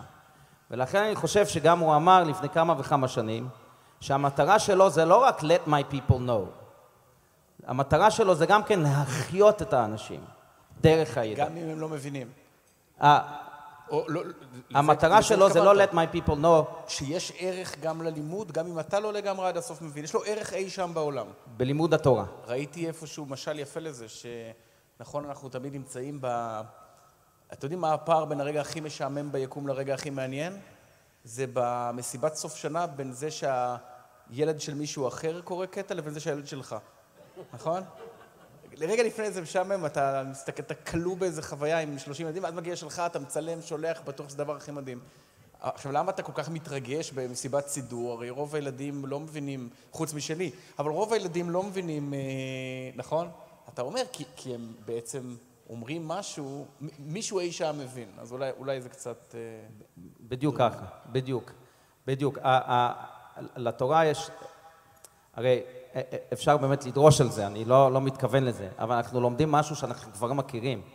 למדנו את התורה כבר, בבטן של אמנו. אז אנחנו חוזרים בעצם למנגינה שהנשמה כבר מכירה, וזה מרעיד את הנשמה. מרעיד את הנשמה כל כך, שהיא מצילה את עצמה מהעולם הזה, והיא פשוט מקבלת חיים חדשים. אני חושב שאחד מהבעיות בפרויקט הזה שקוראים לו דף יומי, בדיוק מה שאמרת. עכשיו אני יודע, אני צריך ללמוד רק דף יומי, יש לי 7 שנים ללמוד את כל הגמרא, מההתחלה עד הסוף, זה טוב מאוד לביזנס, אבל ברמה אמיתית אתה צודק, זה מאוד מגביל את בני האדם. מה אני חושב שיכול לקרות עם פלטפורמות כמו שלנו, ועם מרכזי ידע כאלו, הוא באמת לקחת את האדם, להוציא אותו מהרגילות שלו. זה כמו הסיפור המפורסם על אותה קבוצה שלומדים בבל, שהידע הרגיל שלהם היה ללמוד כל דבר 100 פעם. נכון, לא היה מספיק ספרים, למדו את הכל בעל פה 100 פעם, ומי שלומד 101 פעם, הוא נחשב שקדן אמיתי, הוא באמת למדן אמיתי. אני חושב שזה בדיוק הרעיון. באפליקציה שלנו כרגע יש, אני חושב, 9-10 סוגי לימוד שאתה יכול ללמוד ברמה יומית, ויש עוד הרבה עוד. אדם יכול לבחור מה שהוא רוצה. כל הרעיון, אני חושב, של ידע מונגש הוא, באמת להתחיל להשתמש בו. אני חושב, כמו שג'ורדנה אומרת, לנו יש את ההזדמנות עכשיו, לחשוב אולי לילדים שלנו, אולי לנכדים שלנו, איך הם ילמדו. איך אנחנו משכנעים אותם שיש עוד גבולות, איפה שגבולות הגזרה הם לא מוגבלים למה שהמורה לומד. אני זוכר שאחד הדברים הראשונים שאבא שלי אמר לי, בקשר ללמוד, היה, אני לא מבין למה רק 5 דפים שאתה לומד הם מלוכלכים. למה רק 5 דפים האלו אתה מקשקש עליהם?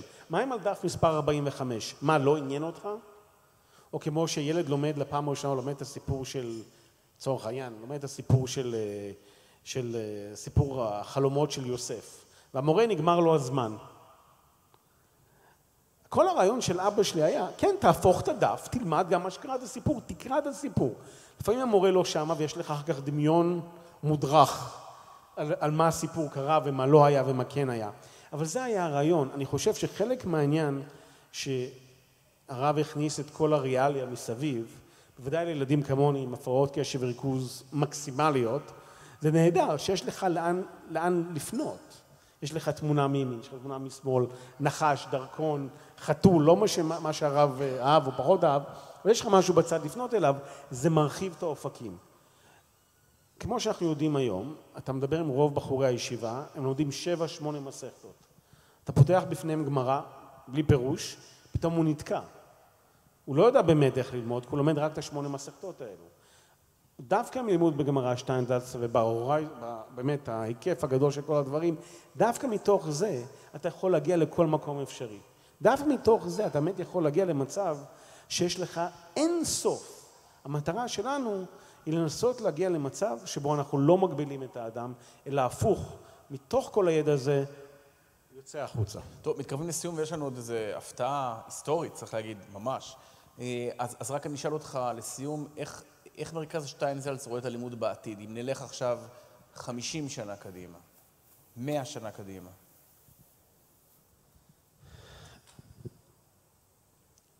או שכולנו נהיה עם שוטנשטיין. מותר להגיד את השם פה? או ש... זה כמו וולדמורט, אותו דבר בדיוק. אומרים, כבר הם יוצאים מפה, מה זה ה... 3 אנשים קמו והלכו. כן, מיד הלכו. אני חושב, אנחנו גם, אני אדבר על זה גם אחר כך, אבל א', אני חושב שמה שהרב שטיינזלץ עשה, באמת יהיה דבר שישאר לנצח.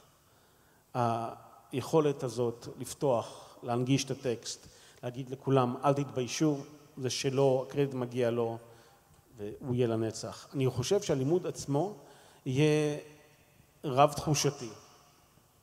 הוא יהיה נגיש מאוד. אתה היום יכול לקחת טקסטים, אנחנו יודעים שחלק מהצוות שלי כבר עושה את זה, אתה לוקח טקסט של הרב, אתה מעביר אותו במערבל אודיו, אתה יכול מיד כמעט, שוב, כמות מסוימת של שגיאות, אתה כבר מעביר מהאודיו לכתב, אפשר גם לעשות הפוך. אני מתאר לעצמי שבעתיד הלא רחוק נוכל ללמוד עם אביי ורבא. אני לא יודע מי ייקח את האחריות איך הם נראים, אני לא יודע מי יעשה את זה, אני בוודאי לא אקח את האחריות, אבל אני חושב שאנשים יוכלו לעשות את זה. בוודאי שכמו שנראה עוד מעט, אתה יכול להסתובב ברחובות ירושלים, ואם אתה מאנשים של המקדש, no pun intended here, אז אתה יכול לראות איך מקריבים קורבנות. אתה יכול לראות איך זה נעשה באמת. אולי יגיע משיח, אני אראה את זה בפועל, אבל זה מה אחרת. אבל זה דבר מדהים. אני היום, גם תודות למשל המשנה שלנו, יש לך, אני חושב, 7,000 תמונות. לחשוב על זה שכל התמונות האלו יכולות ממש להיות בחיים. לשחק עם העיגולי דבלה, אני לא יודע כמה זה מעניין, אבל תנורו של אחנאי, אם אני יודע מאיזשהו דרכון קטן בספר איוב, זה יכול להיות דברים מדהימים. ככה אני רואה את הלימוד, ממש רב גוני, רב שלבי, רב תחושתי, ואני מאוד מקווה שהילדים, ואנחנו גם כן, זה הבעיה המרכזית, שאנחנו מפסיקים ללמוד באיזשהו שלב, כמו שהרם שלך אמר, שתגיע אחרי גיל 30 תוכל לפתוח שטיינזלץ. היינו, את הרווחים לא תלמד למה אתה לומד. עכשיו אני אעיד שזה לא נכון, אבל זה אני חושב הרעיון. אני חושב שהיכולת תהיה מדהימה. טוב, וזה מביא אותנו בדיוק, לא עוד 50 שנה, עוד 10 שנים, אז ג'ורדנה תספר לנו מה אנחנו רואים כאן. רק אני אגיד שאנחנו התכנסנו גם עם השגריר בדימוס, אומרים, רון דרמר, לפני כמה? 3 שבועות, כדי לערוך אירוע באמת שהוא יהיה היסטורי. אני לא יודע מה יזכרו מכל זה, אבל תזכרו שהייתם עדים לשיעור לימוד התורה הראשון בהיסטוריה במטאברס, נכון? אז תסבירי לנו מה זה, ג'ורדן. אז היה לי ממש כבוד להזמין את חברי הפאנל, סליחה הרב אלוש על שעה 4 בבוקר ולא יכולת לבוא, עם השגריר דרמר, ואמרתי מה אנחנו יכולים לעשות ביחד כדי להרגיש את העתיד. כי לדבר על זה מאוד יפה, ודיברנו על זה קצת היום בפאנל, אבל איך להרגיש את זה, ואני מאוד רציתי לחשוב על הזדמנות שאפשר להיות ביחד, בלי להיות ביחד. כמו שאמרתי קודם, יש לנו אנשים שלא נמצאים פה היום בערב, יש לנו המון אנשים שרצו להיות פה הערב ולא יכולים. גם אנחנו חושבים על העתיד של הלימוד, אז איך אנחנו יכולים לצאת פה היום, לא רק להוריד את האפליקציה, ויש קוד על השולחן, אני מקווה שכולם הורידו את האפליקציה, ולא ביקשו ממני להגיד את זה, אבל זה חשוב מאוד, כי אנחנו רוצים לצאת עם משהו דיגיטלי, אבל מה אם אתם רציתם ללמוד משניים מישהו אחר? לא צריך את זה רק לבד שאתה עם הטלפון, אפשר גם ביחד שאנחנו חושבים על העתיד של האינטרנט. אז התכנסנו ביחד בתל אביב, לא היינו צריכים טכנית להיות בתל אביב, רק כי האינטרנט שלנו קצת יותר טוב מהווי-פיי של כולם, והמכשירים אצלנו. היינו לא ביחד באותו חדר, ואתם תראו איך ישבנו בנפרד לחלוטין, כאילו אנחנו לא באותו חדר, ועשינו לימוד משנה ביחד, פרקי אבות. בשבילי אישית היה משהו מאוד מרגש. גם כל הצוות, אני חייבת להגיד, של חברת מטא בתל אביב, מאוד מאוד התרגשו. רובם, או 100% מהם, אף פעם לא ידעו האמת, מה זה פרקי אבות לפני כן. ובזכות השיעור שלנו, החברותה שלנו, הם גם למדו כמה פסוקים של פרקי אבות, שהיה בשבילי מאוד מרגש. אז אנחנו רצינו לתת לכם קצת מהחוויה. אז ערכו סרטון קצר, כי לדבר על איך זה להיות ביחד ולא להיות ביחד מאוד קשה להסביר, אז רצינו לתת לכם קצת דרך להרגיש מה עברנו ואיך אתם יכולים לדמיין מה יהיה העתיד, איך ייראה האינטרנט שלנו, ואיך אפשר כאילו לחשוב איך מרכז שטיינזלץ באמת יושב ממש במקום פרצת דרך על לחשוב איך אנחנו יכולים לחשוב על לימוד תורה בעידן הדיגיטלי. בבקשה.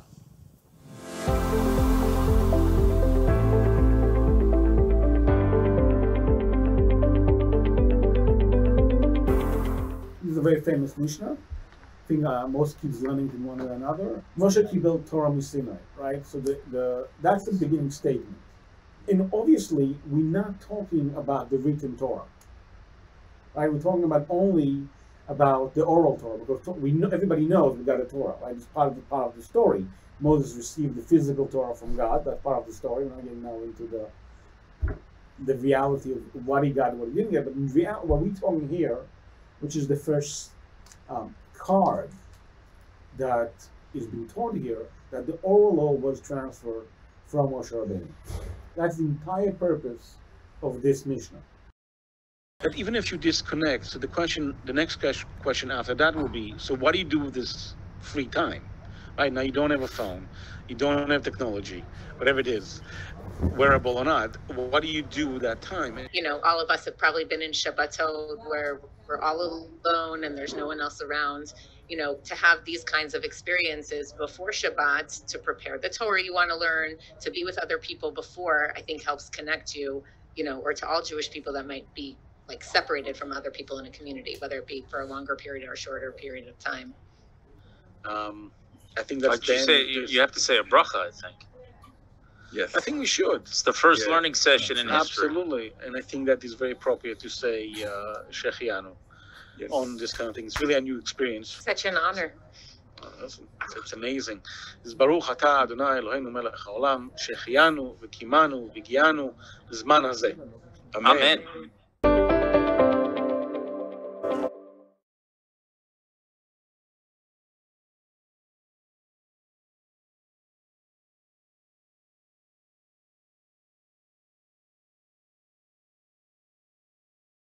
הקטן, חוויה באמת מדהימה.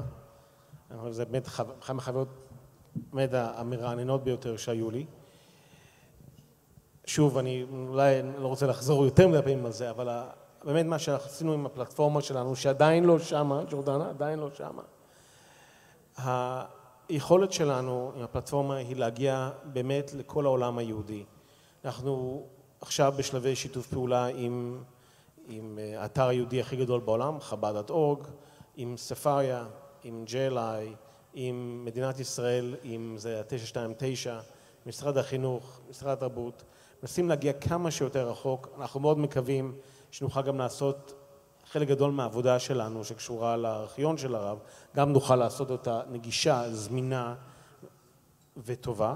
באמת, אני מבקש מכולכם, יש לכם עכשיו את ההזדמנות, אני יודע כמה מכם נרשמו לאפליקציה או לא, יש לכם הזדמנות עכשיו להוריד את האפליקציה, זה מופיע ב-Q על כל אחד ואחד מהשולחנות, אתם יכולים להוריד את זה, אני מאוד אשמח. תודה רבה. תודה רבה לכם, תודה לחברי הפאנל, תודה לך עמית סגל, והמנה העיקרית מוגשת עכשיו בתיאבון.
ולחלק האחרון של הערב,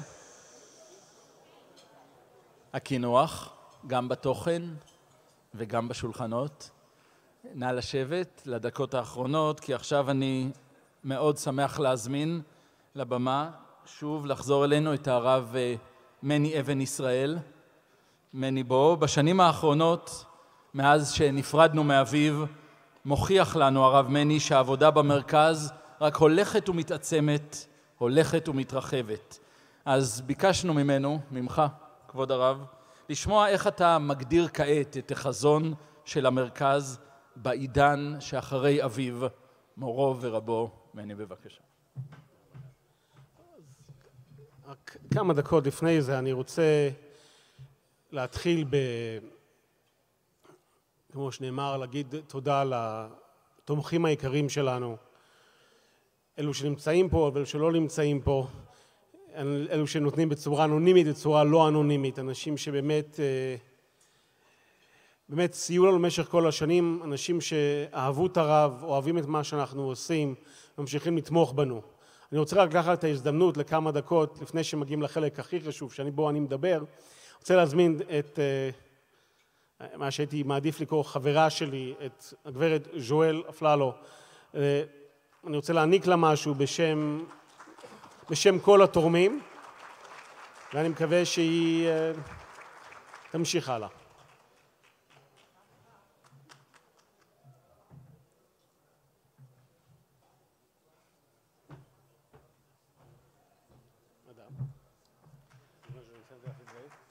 זה מהדורה הראשונה, first edition of the Mishnah in Hebrew, but still very nice.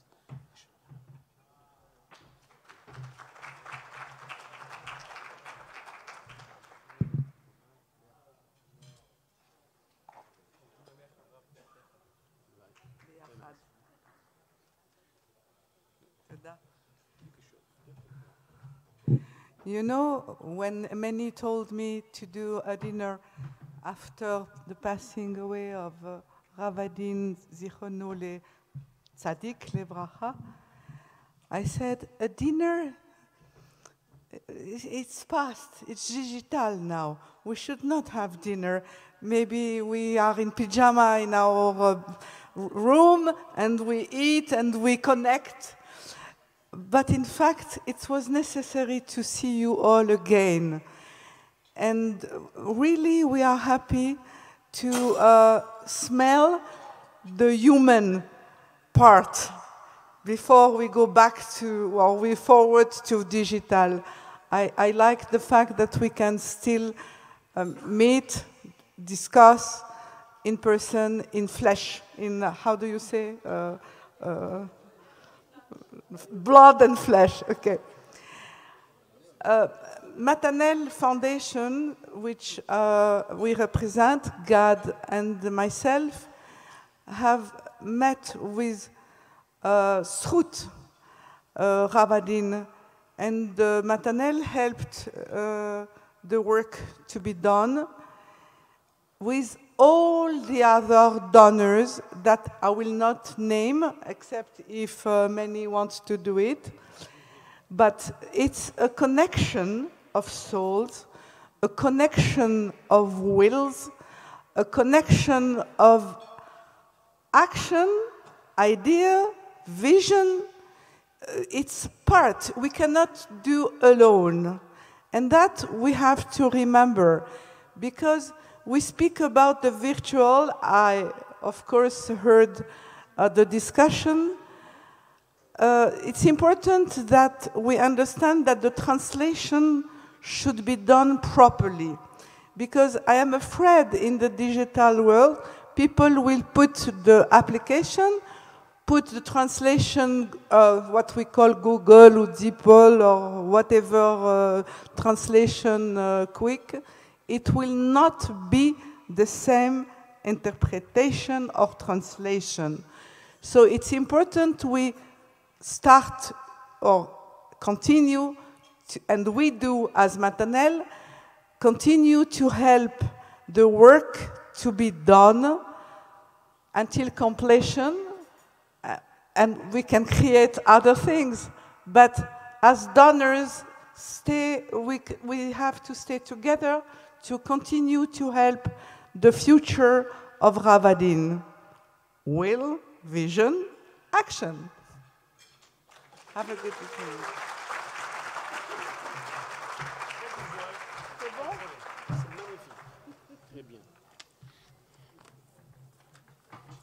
יודע שלחלק הזה, you all waited with tremendous patience. So I would like to start with thanking everybody who's here, both physically and in the virtual world, people from all around the world. There's hundreds of people who are watching this event, which I think is quite amazing that we have the ability and technology to do so. I'd like to take the opportunity also to give thanks to everybody here who did the maximum they can to bring this event to fruition. And first and foremost, I'd like to thank my dear wife, Liza.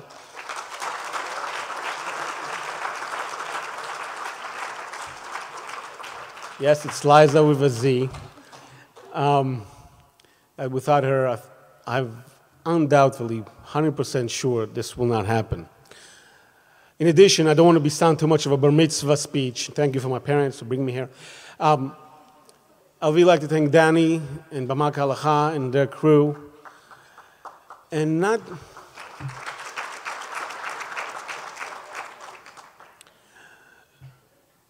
least all my dear staff, who's also my father's staff, who continuously doing the work, doing the best they can to bring all this tremendous amount of knowledge that my father created to move it forward from this generation to the next.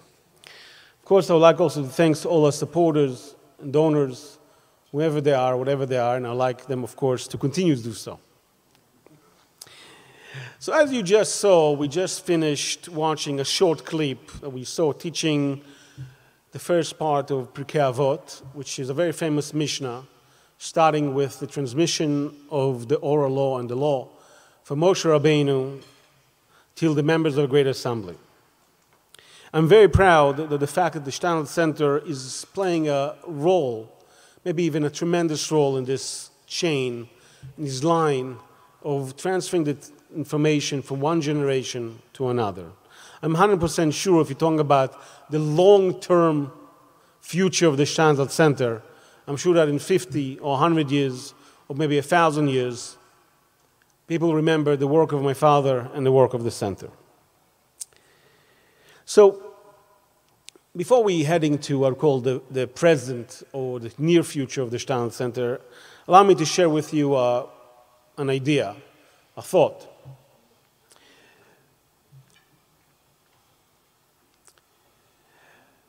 For many, many years, I was puzzled by a very interesting fact about my father.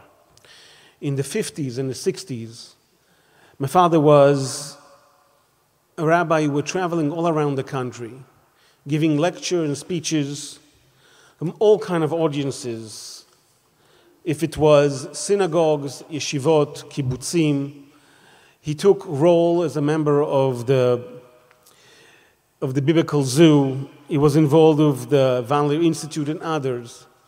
And all of a sudden, beginning of the 60s, he completely shifted his concentration and is moving from a traveling rabbi, or from a popular rabbi, to what we know as the Talmudic scholar. He moved from another rabbinical lecturer to somebody who's coming from place to place. He moved to become, as we all know, the Talmudist. So it puzzled me for many, many years, and finally I had some time to dwell into this, to find the right answer for this. So it came to me, after asking and questioning some of his old friends, that my father's main goal in the beginning was to wake up the soul of the Jewish people. Whereas, as it's referred to in the book of Yeshayahu, Melo kol haaretz kavodo, he tried to bring people to understand that God's glory is everywhere. Everywhere, whatever you do, is there.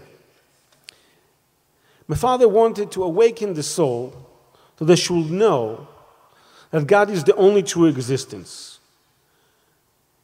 However, he soon realized that as much as he's trying to awaken the soul, there was something missing.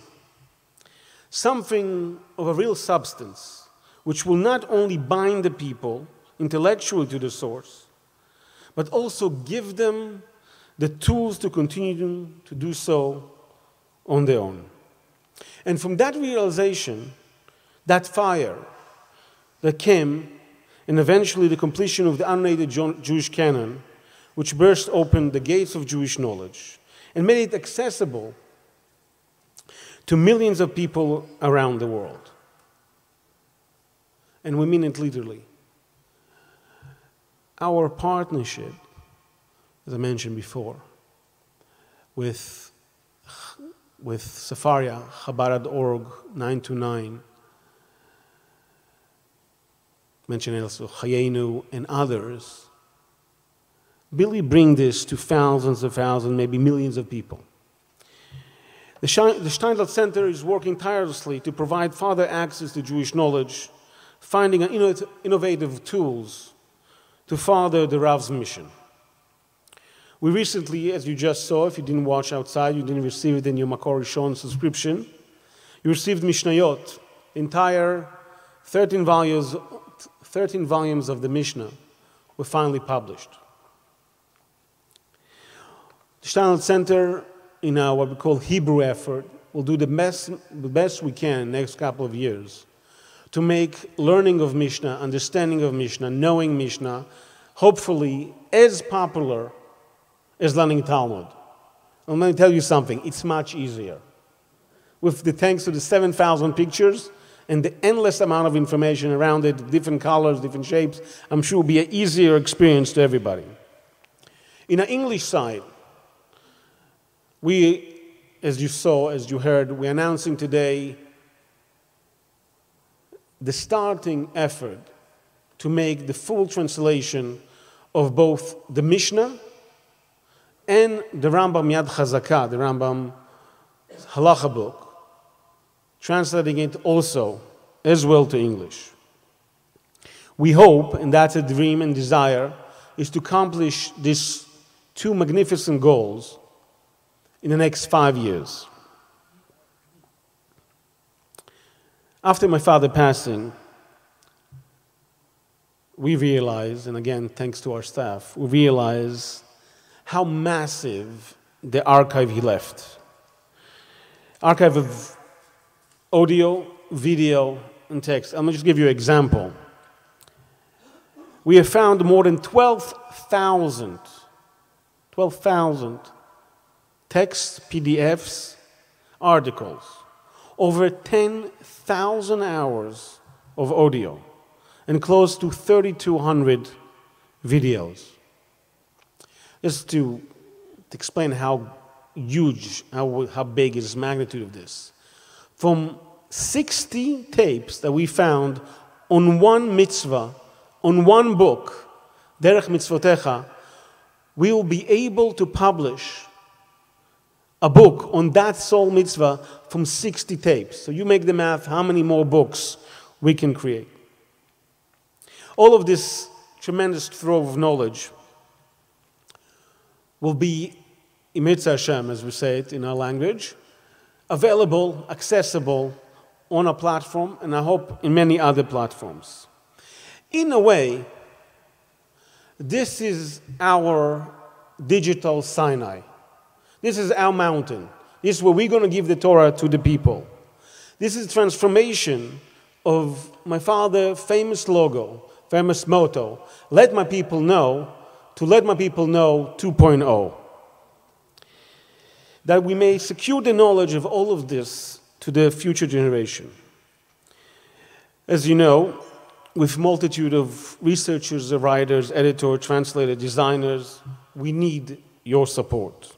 As you can imagine, This work is not inexpensive, and we rely on you and individuals like you to keep this transformative work going. So in conclusion, I ask from you, and from the bottom of my heart, the three following humble requests. They're really humble. First and foremost, on your tables, you have a small cards with a QR code on them. Please download the Steinsaltz app. All the details you need are just in front of you. Secondly, precious, study, learn our books. Yourself, your family, and if you're so grateful, give it to your friends, give it to your family. I promise you, you will never regret this. And of course, support us financially. By making donation alive, you have the information in front of you again, on our website, or any other mean. I wish you all Shana Tova Umetuka, Gmar Chatima Tova, filled with all the Jewish knowledge to you and yours. Thank you very much.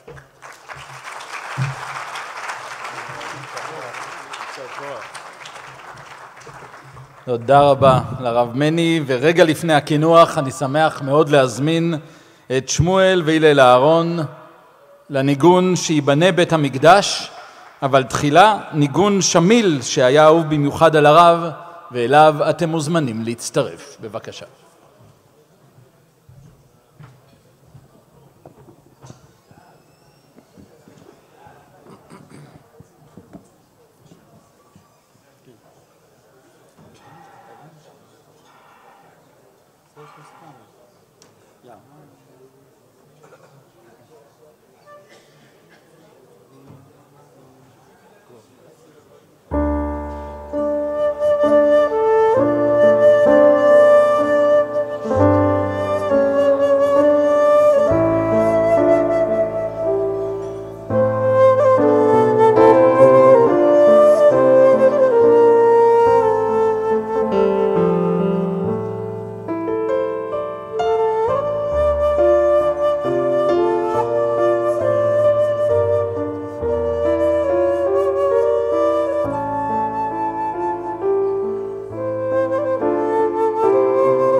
שיבנה בית המקדש במהרה בימינו ותן חלקנו בתורתך.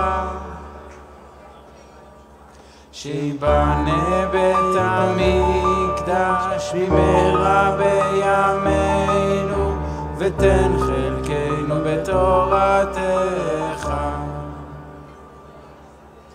שיבנה בית המקדש במהרה בימינו ותן חלקנו בתורתך שיבנה בית המקדש במהרה בימינו ותן חלקנו בתורתך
תודה רבה לשמואל והילל אהרון. עכשיו אתם יכולים ליהנות מהכינוח, ולאחריו אתם מוזמנים לברכת המזון ותפילת ערבית. זו ההזדמנות להודות לכל מי שהצטרף אלינו באמצעות השידור הישיר מרחבי הגלובוס. ותודה רבה ליושבים כאן באולם. באמת, בזכותכם אנחנו מקבלים דחיפה גדולה להמשך העשייה. אל תשכחו להחזיר את האוזניות לשולחן החלוקה בכניסה לאולם. שנה טובה, גמר חתימה טובה.